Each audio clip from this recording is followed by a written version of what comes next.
শিল প্রভুপাদের গ্রন্থে স্বয়ং শিল প্রভুপাদ বিরাজ করছেন। শিল প্রভুপাদের গ্রন্থ হচ্ছে শিল প্রভুপাদ থেকে অভিন্ন।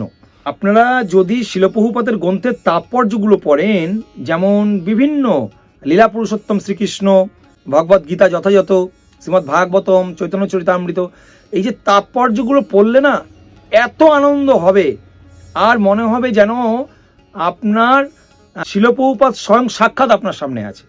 এত সুন্দরভাবে তাৎপর্য করা আছে, আর আপনি একটা দৈবিক একটা শক্তি আপনি পাবেন। একবার পড়ে দেখুন একবার তাৎপর্যগুলো শিল প্রভুপাদের গ্রন্থের, খুব আনন্দ পাবেন, ভীষণ আনন্দ পাবেন।